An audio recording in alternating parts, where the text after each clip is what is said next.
And welcome to India's World. In this week's episode, we'll talk about the West Asia crisis and the impact on India. Now, the escalating tensions between Iran and the United States of America is leading to another crisis in the West Asian region.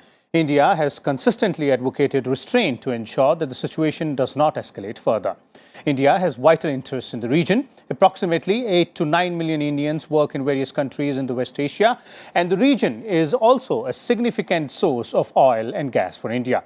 So how can this crisis brewing in West Asia affect India, and what needs to be done to handle the situation as far as India is concerned? For more on this, we have with us a distinguished panel of guests today in the studio. Let me first introduce the guests to you, beginning with Ambassador D.P. Srivastava, former ambassador, is here with us. We also have with us Mr. Alok Bansal, Director of India Foundation, and we're also joined by Pramit Pal Chaudhary, the Foreign Affairs Editor from Hindustan Times. Thank you, gentlemen, all of you, for joining us. Let me begin with you, Pramit, and let's try and recap the situation in West Asia, the crisis which is brewing there, and its exposure as far as India is concerned.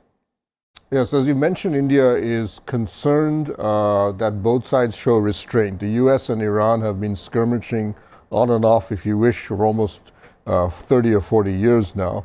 But in this case, we saw a number of events that have led to a degree of escalation, of which the most striking has been the assassination of General Soleimani, the head of the Al-Quds force, by a US drone attack.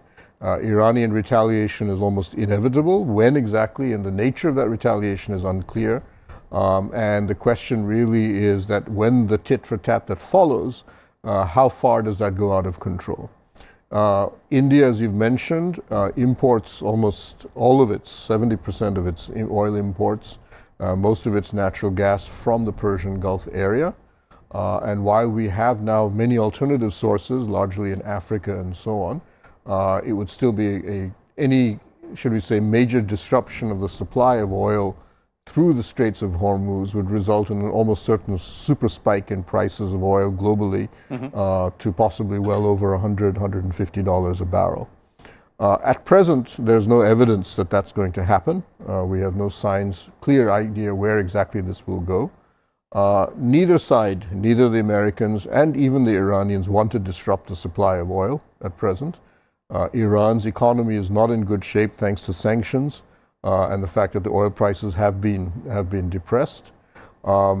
Their single largest buyer right now is China, who is their ally in the global area, and China has, I gather, privately indicated that they would prefer that the oil supplies remain intact. Okay. But we are concerned, as you know, escalation, these things can get out of control. Right now, globally, you'll notice oil prices have barely risen. They rose about $3 or $4 after the crisis, have actually slipped back.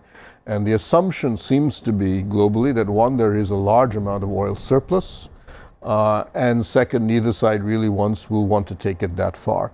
But we'll have to see where events go and how far it goes out of control. Okay, Mr. Srivastava, let me bring you in here, and the picture of the rhetoric between both sides, that's Iran and United States, is slowly and continuously rising from their leadership. So with that in mind, and it's not only India, which wants that both sides to de-escalate the situation, but there are other nations as well. But from our perspective specifically, India's exposure, as Pramit was pointing out, what is it that is at stake for India out there in the region? There are two major issues, one the political, the other the economic. And we have to bear in mind that unlike the Gulf countries, Iran has a salience on both sides. It abuts the Middle East and it also joins what is called the AFPAC region. And for India, it is therefore especially important given the fact that the Afghan situation is also worsening. The Afghan presidential election results, they are still uncertain.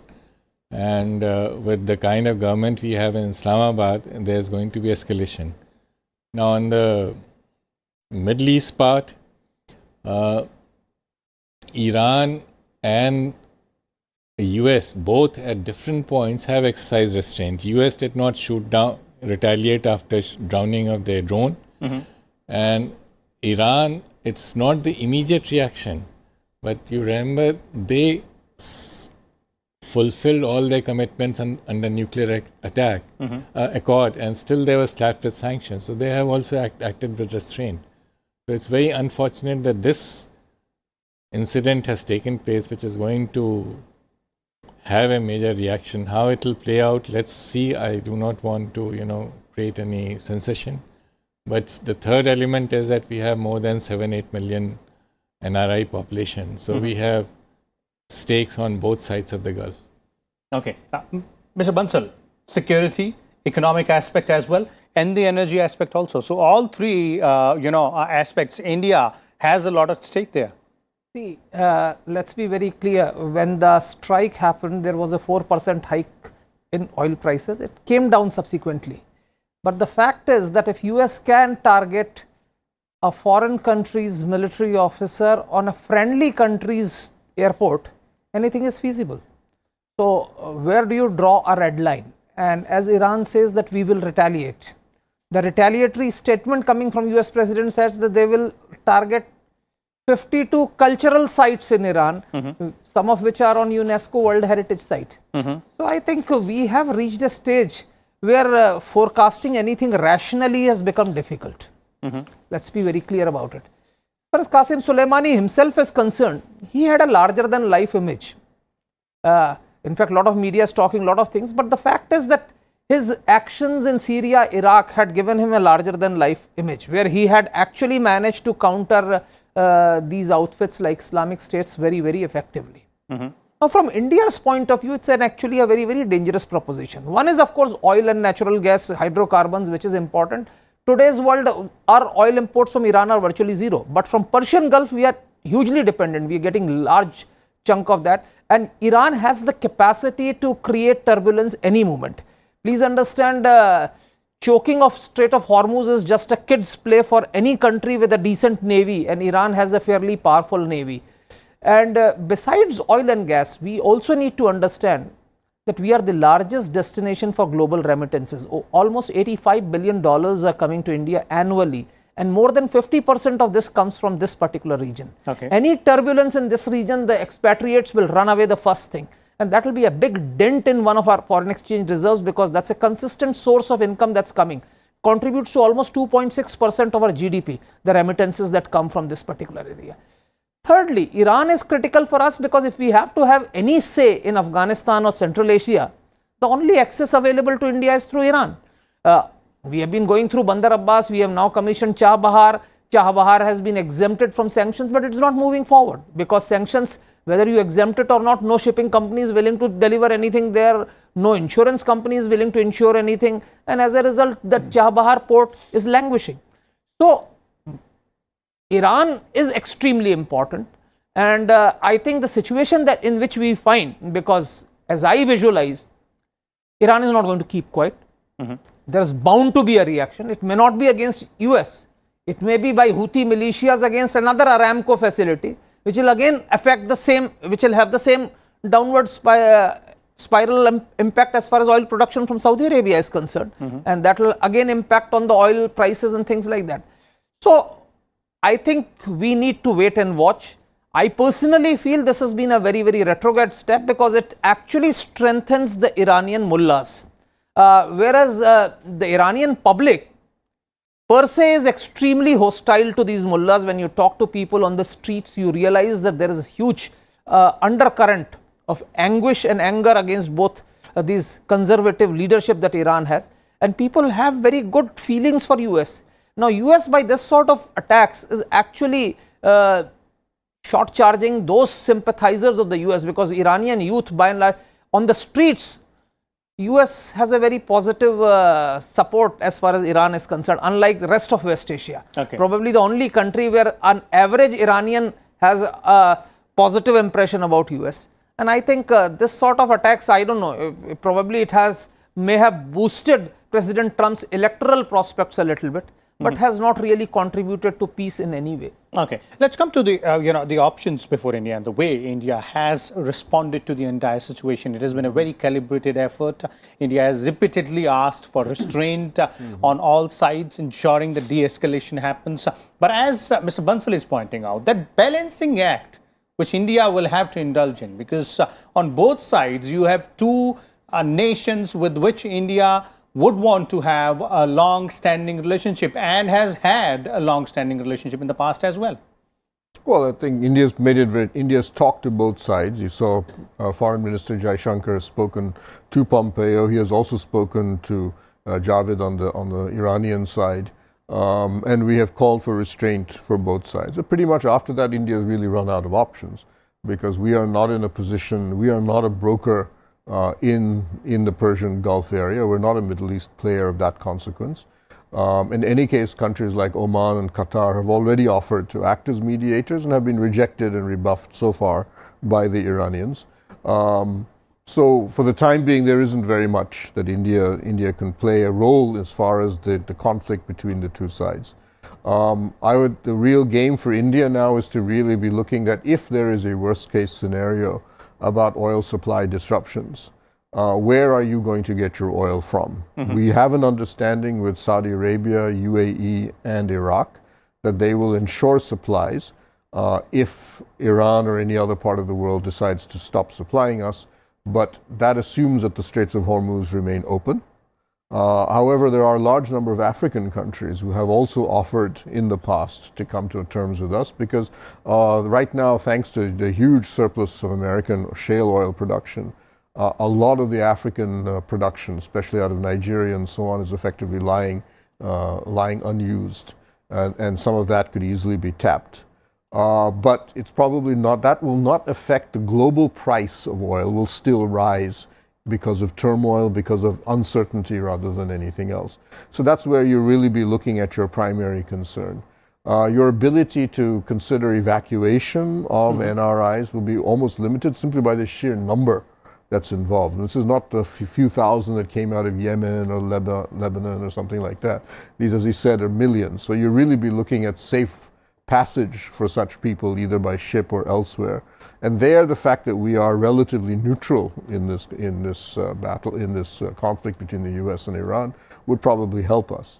But those are worst case scenarios, and really that's all we should be really considering. I'm not too worried about natural gas. There's an enormous degree of surplus in natural gas globally.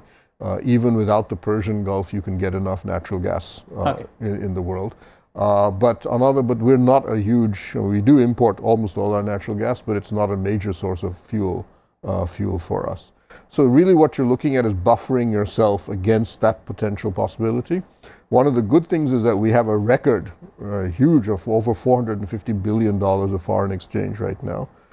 And not only that, I should remind you, we have a latent understanding with Japan that we can tap their foreign exchange reserves, which run into the trillions of dollars in case of an emergency. So we have that backup, and that remains there, and we should make sure that that continues to be built up. But otherwise, I would argue diplomatically, right now, at least until the present, so to say, circle of retaliation completes itself, we're not in a position to play much of a role. Okay, Mr. Srivastava, your point of view and your understanding of the measure of the way India has responded in this situation, the kind of extent to which India has the potential to intervene here, and also the fact that, if you look at the worst case scenarios, whatever they may be, then what are the options India has? Well, EM has just returned from a tour which included both the capitals, Washington and Iran. So he has a first-hand impression of the developing situation, though the tour took place before the latest escalation. Before we discuss the options, let me make one point. The oil prices have not settled down. They have gone up again within a day. Immediately after the strike, there was 3.61% increase. And it had reached around 68. Today, the Brent is above 69.9. So actually, it is an upward trend. And if there is a retaliation or counter-retaliation, this will spike again, and this has to be seen against the background of a cut in production, which OPEC Plus, consisting of OPEC and Russia, have agreed only on 6 December. So both in terms of supply side and the geopolitical risks, the pointer is for an upward increase in the oil prices. Now, if that happens, so far as our current account deficit is concerned, is going to increase because $1 increase means a budget, something like a hit of $1.6 billion. In terms of options, if there's a general conflagration, you can't, bring 7 million people back. That is simply not possible, and it has to be looked at. And we are not there. And there is restraint on both sides because the Iranian reaction, which was given by the Supreme Leader's military advisor, he said they will target American military facilities. So he excluded the civilian, and there is no talk as yet of a third country. They are talking about hitting the American targets. So I do not want to speculate at this stage what happens, but I think there's a very strong case for India to make some appeal for de-escalation, because India has enough equity on both sides of the Gulf and with Washington. Now, of course, the government will have a better appreciation, but we are trusted. This much I can say. And we have a stake. We are much more exposed to any disruption of oil supplies in the Gulf than many other players, because it's 60% of crude and substantial amount of LNG comes. Even though gas is available from other sources, you cannot, make the switch overnight. These are long-term contracts. So I think there's a need for at least some statement by India or visit perhaps to the region to appeal for de-escalation, which is what EU has also done. Okay. Mr. Bansal, would you agree to the aspect that India needs to go ahead and step up its efforts further? I have no doubts. I think that it is in India's long-term interest that we should actually be proactive as far as mediation is concerned also. I think traditionally we have been a little laid back on this particular thing. We have not been trying to but I think no other country is affected as much as India is affected. Please understand, I was in Iran just last month and I found that they were very, there was an undercurrent of anger saying that Chinese have withstood the American pressures, but we have not been able to. That's what their underlying thing was, that because our oil imports at that point time from Iran had come down to zero. So that's the issue. Although Iranian crude was cheaper for us and was ideally most suited for Indian refineries, but having done so, but now I hope nothing untoward happens. But as I said, for Iran, a country like Iran, for its national pride, it will have to do something. Whatever is my understanding of the regime is, it cannot simply remain quiet. It has to react. If it doesn't react, it's a regime which will become extremely unpopular. Already there is huge resentment on other grounds, and if on this count also they do nothing, there will be a huge reaction against the regime. So regime has to do. Now what they will do and what US would do is again a very, very big question mark. But whatever happens, there will be turbulence, and that turbulence will create two major issues. One is of course of hydrocarbons, and second is whether we evacuate or not. If the economic activity in this part of the world comes to slows down, even leave aside, comes to a grinding halt, then these expatriates who are working primarily involved, many of them are involved in menial jobs, will be jobless. They will come back whether we like them or not. And we saw what happened when Kuwait was attacked, the Gulf War I, Gulf War II, a large number of people had to come back. And of course, that was a much smaller number. Now you will have a much bigger number on your hand, and I don't know how we will deal with it. Okay. But a big source of revenue would also go. And since we have good relations with not only US and Iran, we also have good relations with Saudi Arabia, etc. And this area has been a little turbulent because we have seen in recent past a new bloc emerging of Turkey, Qatar, Libyan government, etc. Which Pakistan had managed to cultivate fairly well. Okay. So I think any slip up on our part, whatever gains we have made in West Asia in recent past would probably be frittered away. Okay, so those gains will be at a very precarious situation. But regional security aspect, let me bring in Pramit here, as Mr. Srivastava was pointing out in the initial comments, that it's not only about the energy security, but the way this entire region is placed and the way India's interests are, and specifically if you start from Afghanistan onwards, and the reason why Iran is important to us. So in this entire situation, our concern, as in India's concern, should also be to ensure that there is no disbalance as far as the regional security is concerned. True, but there's not that much we can do about it. Ultimately, our primary concern in Afghanistan right now, as far as external players, is actually the United States. President Trump has indicated repeatedly, as did President Obama before him, that he wants to pull the United States out of Afghanistan completely. Trump is fundamentally an isolationist, and he believes that these wars like Afghanistan and so on are just simply a waste of blood and treasure as far as the United States is concerned. And we have been, I know, internally within the United States, in other words, lobbying very hard to try to keep the Americans more than anybody else, because they are ultimately the fundamental prop on which the military effort to keep the Taliban out, much more so than any other country. And that is a war, that is a battle I think we're slowly losing. And if you've noticed that the speeches made by the Indian government have been effectively, while we would like America to stay, we understand that they may have to leave because they have been essentially single-handedly fighting the Taliban all these years. But we would really like you to stay as long as you possibly can. So the game for us is just how long we can keep the Americans there. Okay. Now, obviously, if the U.S. and Iran squabble with each other, and they have actually in the past, and they've struggled with each other even in Afghanistan. That obviously the American effort will be even harder, or there will be even greater reluctance on the part of the Americans, perhaps, to stay there. But that's something I don't think we've been struggling really with Washington more than any other part of the world.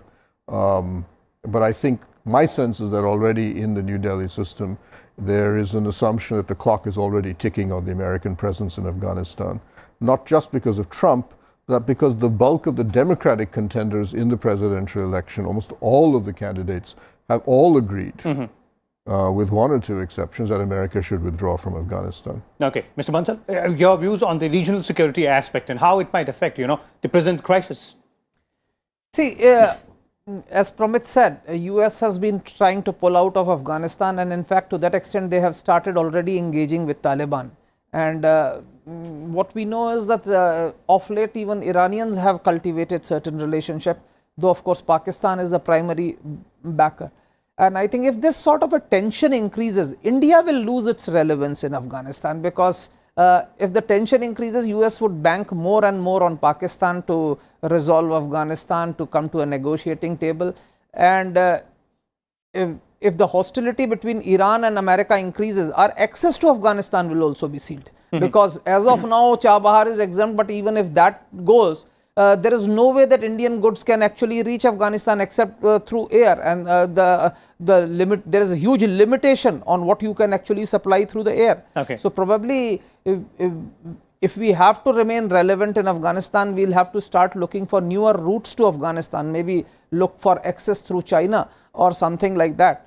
But as I said, our best case option is that we must try and actually de-escalate the situation, and to that extent we have to be actually proactive, because to my mind, other than the direct belligerents and those who are in the vicinity, I think no other country of the world is affected as much as we are. Okay. And I think it is in our great interest that we must do whatever we can to de-escalate the thing, at least delay the process so that the US elections get over. Maybe you may have some saner alternatives at later stages, and you might have something better probably coming out of this. But at this juncture, we are in a very precarious situation. Whatever happens can be extremely counterproductive, and you can see it. I think the Indian economy, the stock market is a very good barometer of what's happening, and they sense the fear things much earlier. And you can see that what's happening, there is palpable fear as far as business community and economic experts in India are concerned. Ambassador Srivastava, concluding comments from you on the complications of the regional security scenario would be much far impact on the Indian situation, on India's situation specifically. If you look at energy security, yes, India does have options, but on the regional security perspective. On the regional security perspective, given our stakes, our policy cannot be necessarily linked to what the third countries do. We have no comments on American policy, and let me hasten to add that withdrawal from Afghanistan, there's a bipartisan support because it was indicated by Obama in 2012. So that is bound to happen, but that does not mean that we can withdraw. We are there, we are part of the region. And the only way you can have a, you can have a play is working through Iran, because that's only your land access. So we need to step up our engagement with Iran, and I think there's some space also on the other side, because they also do not want the situation to escalate beyond a point. Okay. And that gives you some room where you can use your goodwill on both sides of the Gulf to play a role. Okay, and maneuver yourself and ensure that the escalation does not go further. So there it is, a complete analysis of the crisis in